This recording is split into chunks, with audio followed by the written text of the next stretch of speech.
দুর্বাসা মুনি একবার স্বর্গে ঘুরছিলেন। ঘুরতে ঘুরতে একটি অত্যন্ত সুন্দর ফুলের মালা তিনি পেলেন। সেই ফুলের মালা নিয়ে স্বর্গের রাজা ইন্দ্রদেবের কাছে গেলেন এবং ইন্দ্রদেবকে তা পরিয়ে দিলেন। কিন্তু অহংকারবশত ইন্দ্রদেব সেই মালাটা ছুঁড়ে তার হাতি ঐরাবতের গলায় পরিয়ে দিলেন। ঐরাবত সেই ফুলের মালার তীক্ষ্ণ গন্ধে মালাটাকে ছুঁড়ে ফেলে দিলেন মাটিতে। তা দেখে দুর্বাসা মুনি অত্যন্ত ক্ষিপ্র হলেন এবং সঙ্গে সঙ্গে ইন্দ্রকে অভিশাপ দিলেন। তিনি বললেন যে ইন্দ্র অচিরেই তার সমস্ত রাজ্যপট, সম্পত্তি সব হারাবে, এবং হলেও তাই। ইন্দ্র স্বর্গের সবকিছু হারিয়ে একেবারে পথে বসলেন। সেই সুযোগে অসুররাজ বালি স্বর্গ দখল করতে উদ্যত হলেন এবং স্বর্গও দখল করলেন। ইন্দ্র কিছু ভেবে না পেয়ে শেষে ভগবান বিষ্ণুর কাছে গেলেন। ভগবান বিষ্ণু ইন্দ্রকে পরামর্শ দিলেন যে একমাত্র সমুদ্র মন্থনই শেষ উপায়। কিন্তু সমুদ্র মন্থন অত্যন্ত ভয়াবহ কাজ। সমুদ্র মন্থন করতে গেলে অনেক রাক্ষসেরও প্রয়োজন এবং দেবতাদেরও প্রয়োজন। ইন্দ্র অনেক কষ্টে রাক্ষসদের রাজি করালেন এবং তিনি বললেন যে সমুদ্র মন্থনের ফলে যে অমৃত পাওয়া যাবে তা রাক্ষসদের মধ্যেও সমান ভাগে ভাগ করে দেওয়া হবে। সেই মতো শুরু হলো সমুদ্র মন্থনের কাজ।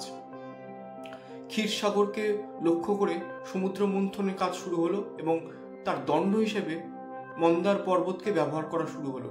দণ্ডের এক প্রান্তে বাসুকী নাগের মাথা এবং অন্য প্রান্তে বাসুকী নাগের ল্যাজ ব্যবহার হলো। একদিকে অসুররা এবং একদিকে দেবতারা ধরে দণ্ডটিকে ঘোরাতে লাগলেন। শেষ পর্যন্ত সমুদ্র মন্থনের ফলে অমৃত পাওয়া গেল। কিন্তু অসুরদের অত্যন্ত লোভ হলো এই অমৃতের প্রতি। খুব সহজেই অমৃতটাকে কেড়ে নিলেন দেবতাদের থেকে। তখন আবার ইন্দ্র অচির সাগলে পড়লেন। তিনি কি করবেন ঠিক বুঝতে পারছিলেন না। তিনি আবার ভগবান বিষ্ণুর কাছে গেলেন।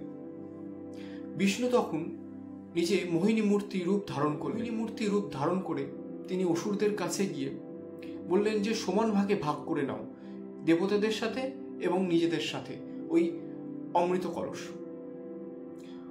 মোহিনীর রূপে মোহিত হয়ে অসুররা বিষ্ণুর কথায় রাজি হয়ে বিষ্ণুকে সেই কলসটি তুলে দিলেন। সেই কলসটি পাওয়া মাত্রই ভগবান বিষ্ণু সাথে সাথেই দেবতাদের দিয়ে দিলেন এবং আবার তার রাজপাট ফিরে পেলেন।